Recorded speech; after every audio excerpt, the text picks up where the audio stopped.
Hi, my name is Josh and you're watching Define Luxury. This is the 2023 Range Rover Autobiography SV. I'm going to tell you a little bit of quirks and features about this car shortly. Keep watching.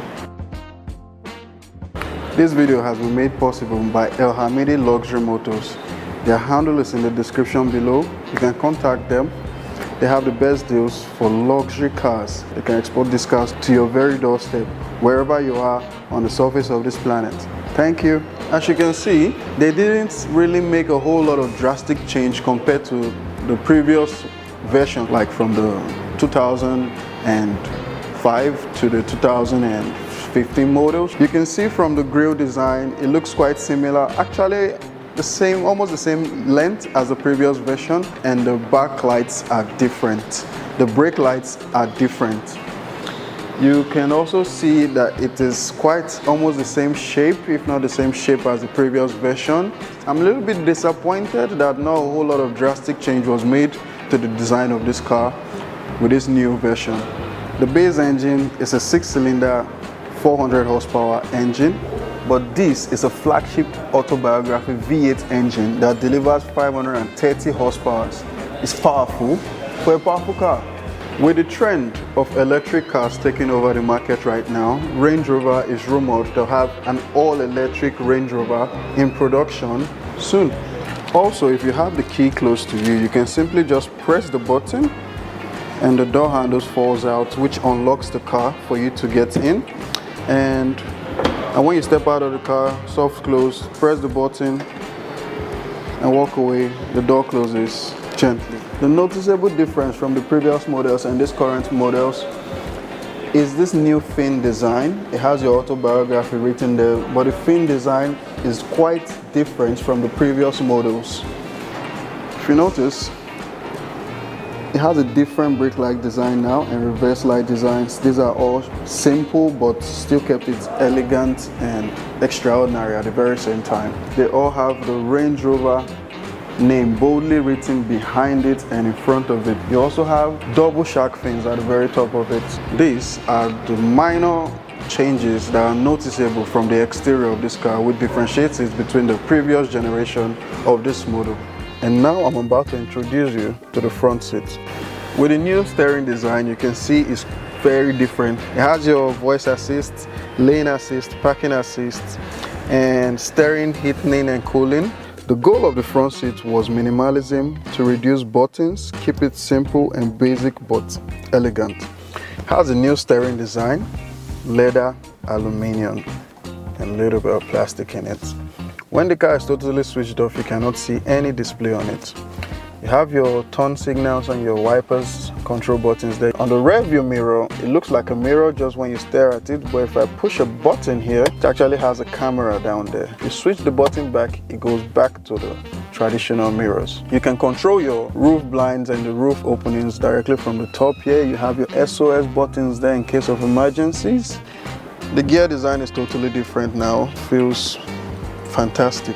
If you pop this open, you have a little compartment there. It has your electric charger, a USB-C cable. Pop this back closed. You have this aluminum and wooden details on it. These are a little bit of plastic. The start button is actually down there. To turn on the display, you actually have the turn on and the turn off button in case it gets distracting, especially when there is limited light. Maybe you're driving in the evening of this car. You can actually turn this and turn it off. If you pop this open, you have your cup holders. The cup holders don't actually have the heating or the cooling option on this car. Down here, you find your glove box, which has your coolant. The coolant can actually cool or heat up whatever you put in there, or whatever you need to heat up or cool. It's available on the glove box option of this car. And the pigeonhole looks flat surfaced, nice leather material. You can see the air vents moving gradually from one end to the other continuously. It doesn't interrupt. It's fantastic. But to open the pigeonhole, if you notice, there isn't really anything you can touch. But when you push on this button, it brings out this pigeonhole. And if you push on the other button, two buttons down there, it brings out the lower pigeonhole. So you actually have two compartments for this You have there's a USB cable down there and a lightning inside the pigeonhole too, which helps for vision in low light situations. Simply close this back and it closes gently. Also, you have this wooden trim underneath, and that's fantastic. So now we're going to check the rear seats. Let me start with the rear seat doors. You can see the fantastic leather and the Formica trim within, and a little bit of aluminum. They have the memory seat buttons inside the controls. You can adjust the seat position and the leg position with this car. You can control both windows and the window blinds from one door simultaneously. You also have your focus lighting, and you have your lock and your unlock buttons by the side. The handles are aluminum. This car actually has 35 speakers all within the interior of this car. Look at the door bins here. Not so large, but they gave you space, and I like the aluminum trim they gave us all around it. It looks elegant and simple. You can see the power windows are actually down. If you press the power window button up, it brings the glass up, and if you press the power window up again, it brings up the blinds. The fabulous thing about this is you can actually control the other window using this very same button. Now at the back seat, it looks basic. The seat feels luxurious, but if you look right at it, you will notice it looks like a 3-seater. But when I hit this button, a magic happens. There's a panel that separates the two passengers. It's not really a 5-seater SUV. I'll prefer you call it a 4-seater SUV. Tap on this button on the screen and there's a tablet here that appears. With this tablet, you can bring out the cup holders, adjust the seats, the climates, the lighting and the blinds of this car. You can actually see the speakers all around this car. You have your climate control, which can be controlled individually. The air vents are located here. I like this nice Formica trim and the aluminum trim beside it. And there's something about the climate control you need to see. You can control how the air vents blows towards you, the speed of the air vents blowing towards you, and there's something called the air quality. You could purify the air coming through the vents of this car. The back seat also has massage options. From the tablets, you can massage. This used to come only on the front seat of previous versions. You also have seat heating and cooling on all 4 seats of this vehicle. Individually can be controlled from each passenger side of these doors. And now let's talk about the boots. Notice the large Range Rover design. You can see the brake lights by the side.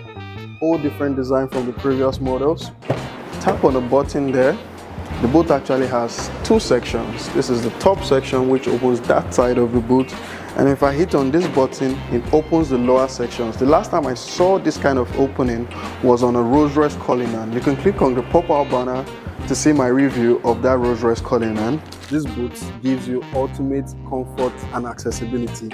It has the kneeling mode. The kneeling mode will actually drop the height of the car in case you want to get things into the car. If it's too low, it gives you a perfect level first, and you can still increase it to a higher level. You can actually control the back seat position. You can fold the seats, which adjusts the headrest. You can fold this.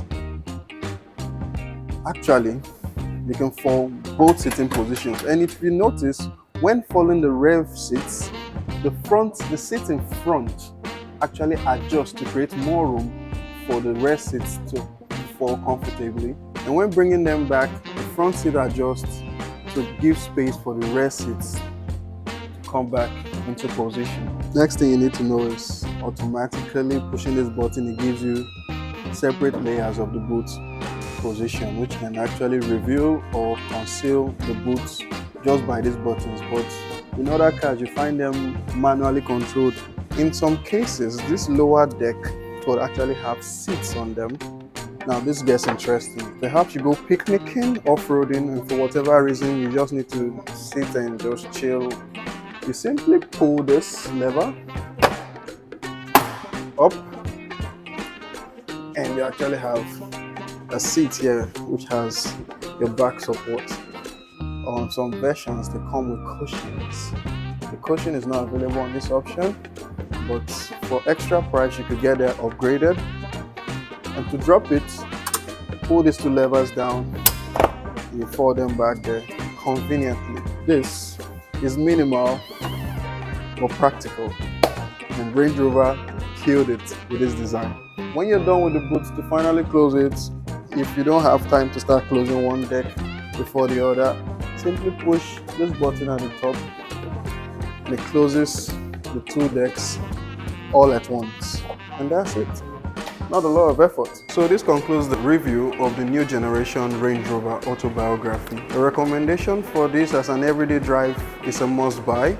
It shouldn't be considered, it is a must buy. It's comfortable, elegant, simple and majestic, maintaining the Range Rover tradition. Thank you guys for watching. Also, to help our channel grow, please remember to like, share and subscribe for us to keep delivering good contents and good products for your eyes only. Thank you.